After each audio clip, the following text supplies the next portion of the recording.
Assalamualaikum warahmatullahi wabarakatuh. Di kesempatan kali ini, kita bertemu dengan materi sistem peredaran darah. Nah, sebelumnya ada yang tahu nggak sih sistem peredaran darah itu apa? Nah, bagi yang belum tahu, sistem peredaran darah itu meliputi peranan jantung, darah, dan pembuluh darah.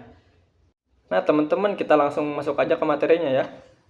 Di sini ada pertanyaan, berapa denyut nadimu? Nah, bagaimana sih cara kita memeriksa denyut nadi itu? Nah, di sini dijelaskan untuk memeriksa denyut nadi, letakkan ujung jari telunjuk dan jari tengah di pergelangan tangan. Kemudian, rasakan denyut nadi dan hitung detaknya selama 15 detik. Lalu, kalikan dengan 4 untuk mengetahui berapa kali jantung berdetak dalam 1 menit. Kemudian, dari mana denyut nadi berasal? Nah, teman-teman semua, di kesempatan kali ini, kita akan menyebutkan dan menjelaskan bagian-bagian utama sistem peredaran darah yang ada pada jantung. Kemudian, menjelaskan peran jantung, darah, dan pembuluh darah. Nah, teman-teman semua bisa lihat, ada gambar jantung di sini. Di jantung ini, ada serambi kanan, ada bilik kanan, serambi kiri, dan juga bilik kiri. Nah, bagi yang belum tahu, jantung ini memiliki fungsi sebagai pompa untuk mengalirkan darah ke seluruh tubuh. Nah, jantung juga memiliki 4 ruang, yaitu 2 serambi di ruang atas dan 2 bilik di ruang bawah. Masih di jantung. Nah, mari lihat bagaimana darah mengalir melalui jantung. Teman-teman bisa lihat di sini, dari tubuh bagian atas, kemudian ke paru-paru kiri. Nah, serambi kanan menyerap darah yang membawa karbon dioksida, kemudian darah masuk ke bilik kanan dan dibawa menuju paru-paru tempat oksigen menggantikan karbon dioksida. Kemudian, dari paru-paru kiri masuk ke seluruh tubuh. Nah, darah yang membawa oksigen dari paru-paru memasuki serambi kiri. Kemudian, darah dipompa ke bilik kiri dan memulai perjalanannya lagi ke seluruh tubuh. Teman-teman, bisa nggak kalian dan teman kalian itu menjelaskan bagaimana darah mengalir melalui jantung tanpa melihat diagram jantung? Nah, teman-teman pasti bingung kan? Teman-teman bisa dilihat di sini. Di sini ada penjelasannya kan? Nah, darah itu dari tubuh mengalir ke serambi kanan, kemudian masuk ke bilik kanan, dan kemudian dia akan masuk ke paru-paru. Kemudian setelah dari paru-paru, darah itu akan mengalir ke serambi kiri, kemudian ke bilik kiri, dan kembali lagi ke seluruh tubuh, begitu seterusnya. Nah, teman-teman, kita masuk di darah. Di belakang saya ini, itu adalah cairan khusus yang sebagian besar terdapat di dalam pembuluh darah. Dia itu memiliki 4 komponen utama, yaitu sel darah merah, sel darah putih, platelet, dan plasma. Teman-teman bisa lihat di belakang ini ya. Nah, teman-teman, buat yang masih bingung sama apa yang saya jelaskan tadi, darah kita kan memiliki 4 komponen utama, yaitu sel darah merah, sel darah putih, platelet, sama plasma. Nah, apa sih fungsi-fungsinya itu? Nah, yang pertama itu kan sel darah merah. Nah, dia itu berfungsi untuk membawa oksigen, nutrisi, dan partikel sisa.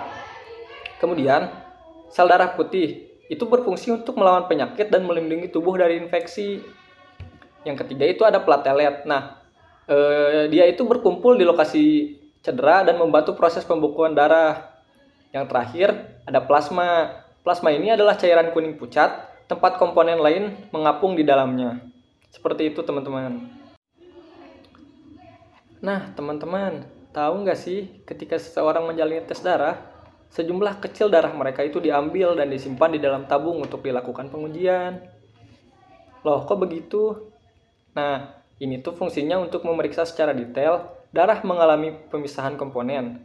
Kemudian, salah satu metode umum melibatkan perputaran dengan kecepatan tinggi dalam mesin sentrifugal. Nah, teman-teman bisa lihat di gambar belakang saya, itu yang berwarna kuning itu adalah plasma. Kemudian, yang berwarna putih itu adalah sel darah putih dan platelet. Kemudian, yang terakhir itu ada sel darah merah. Nah, darah itu dibagi ke dalam komponennya dengan bagian terberat berada di bagian bawah, yaitu sel darah merah. Nah, teman-teman, kita masuk ke pembuluh darah. Nah, gambar di belakang saya ini adalah pembuluh darah. Nah, tabung atau saluran yang membawa darah ke seluruh tubuh kita ada 3 jenis, yaitu vena, arteri, dan kapiler. Nah, masing-masing berbeda dalam ukuran dan strukturnya. Nah, ayo kita amati ketiga jenis pembuluh darah yang tadi. Yang pertama ada arteri. Nah, arteri ini memiliki dinding paling tebal di antara ketiganya, memungkinkannya menahan tekanan tinggi yang dihasilkan oleh jantung. Kemudian, yang kedua ada kapiler. Nah, kapiler sendiri memiliki dinding paling tipis, berbeda dengan arteri yang memungkinkan zat seperti oksigen dan gula untuk dapat melewati dinding, masuk atau keluar dari darah. Kemudian yang terakhir itu ada vena. Nah, tidak terlalu berotot dan tidak terlalu elastis juga dibandingkan dengan arteri, sehingga darah dapat mengalir melaluinya dengan tekanan rendah. Kemudian memiliki katup khusus yang membantu darah mengalir satu arah. Gitu teman-teman. Nah teman-teman, setelah mengamati, kita masuk ke peran. Nah, masing-masing jenis pembuluh darah ini memiliki peran unik dalam sistem peredaran darahnya. Arteri sendiri membawa darah dari jantung. Kemudian kapiler. Nah, kapiler sendiri ini membantu pertukaran zat di antara darah dan jaringan. Yang terakhir itu ada vena. Nah, vena ini membawa darah kembali ke jantung. Jadi siklusnya tuh terus gitu berputar. Nah, teman-teman, tahu nggak sih di peredaran darah itu ada beberapa penyakit. Yang salah satunya penyakit sel sabit. Apa sih penyakit sel sabit itu? Nah, penyakit sel sabit sickle cell disease atau disingkat SCD adalah kelainan darah yang diturunkan. Penderita SCD memiliki sel darah yang menjadi keras dan lengket, membentuk sel darah berbentuk huruf C, bukan berbentuk cakram seperti sel darah normal. Teman-teman, di sini ada soal nih. Setelah mempelajari tentang darah dan pembuluh darah, bagaimana bentuk darah ini mempengaruhi aliran darah di sistem peredaran darah? Ayo, tahu nggak? Nah, betul teman-teman. 100. Bentuk tidak beraturan dari sel darah berbentuk sabit ini membuatnya mudah tersumbat dan menyumbat aliran darah. Hal ini dapat menyebabkan rasa sakit dan infeksi serius lainnya. Nah, teman-teman, setelah semua yang saya paparkan tadi, kita coba rangkumin yuk. Apa sih sistem peredaran darah itu? Sistem peredaran darah membawa oksigen dan nutrisi ke seluruh tubuh, sekaligus membuang kotoran. Ada jantung, darah, dan pembuluh darah. Jantung ini adalah organ berotot yang memiliki 4 ruang, memompa darah ke seluruh tubuh. Kemudian ada darah. Darah ini memiliki 4 komponen, plasma, sel darah merah, sel darah putih, dan platelet. Membawa oksigen, nutrisi, dan partikel sisa. Kemudian ada pembuluh darah, memiliki 3 jenis, arteri, vena, dan kapiler. Nah, dia itu berfungsi sebagai saluran untuk darah. Alhamdulillahirrahmanirrahim. Teman-teman, materi yang saya sampaikan sudah beres nih. Seru nggak materinya? Bagus nggak?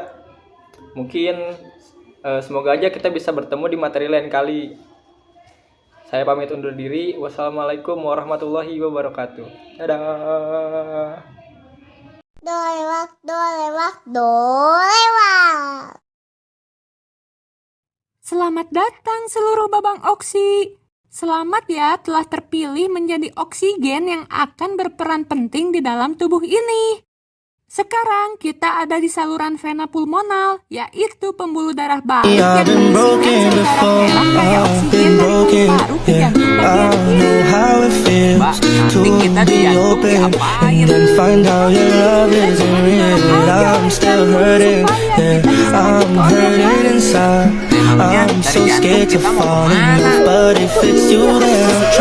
Wisata kita cuma sebatas lambung aja ya. Oke, sekarang kita sudah tiba di jantung, tepatnya di serambi kiri jantung. Ada yang tahu gak jantung berdetak berapa kali dalam sehari? Berapa kali emangnya, Mbak? Sekitar 100.000 kali per hari. Wow! Oke, cukup dulu fun fact-nya ya. Sekarang Babang Oksi pegangan erat-erat, karena sebentar lagi kita akan didorong oleh jantung.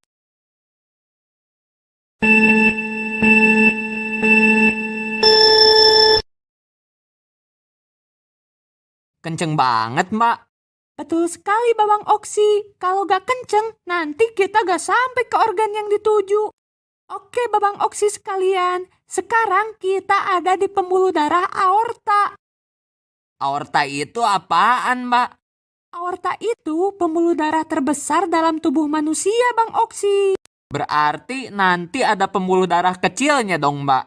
Betul, Bang Oksi. Cerdas sekali pertanyaan Bang Oksi. Nanti ada pembuluh darah arteri yang merupakan percabangan dari aorta dan ukurannya lebih kecil. Terus ada juga pembuluh darah kapiler yang merupakan percabangan dari arteri. Oh, gitu.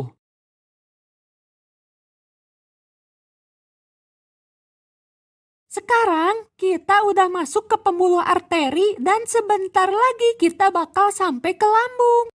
Memangnya nanti kita bakal diapain di lambung? Nanti Babang Oksi sekalian bakal jadi makanan sel-sel yang ada di lambung. Karena Bang Oksi sangat dibutuhkan untuk kelangsungan hidup manusia. Kalau kita gak ada gimana, Mbak? Ya manusia bisa meninggal, Bang Oksi. Alhamdulillah ya, masih bisa jadi makhluk ciptaan Tuhan yang bermanfaat.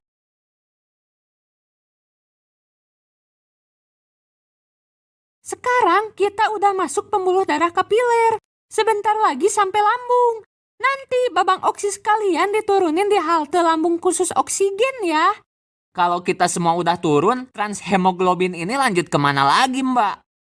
Kami lanjut lagi ke jantung ngebawa limbah sisa-sisa dari sel. Limbah apaan, Mbak? Jadi sel itu setelah makan zat-zat yang dibutuhin, mereka bakal ngehasilin energi dan juga ngehasilin limbah berupa karbon dioksida. Nanti karbon dioksida dibawa kembali ke jantung terus dibawa ke paru-paru biar bisa dikeluarin lewat pernapasan. Jalannya lewat yang tadi lagi, Mbak. Oh beda, nanti kami lewat pembuluh darah balik yang disebut pembuluh darah vena atau disebut juga pembuluh darah miskin oksigen. Oh gitu. Baik Babang Oksi sekalian, kita udah sampai ya di lambung. Terima kasih sudah melakukan perjalanan bersama kami. Terima kasih juga udah ngejawab semua pertanyaan kami, Mbak.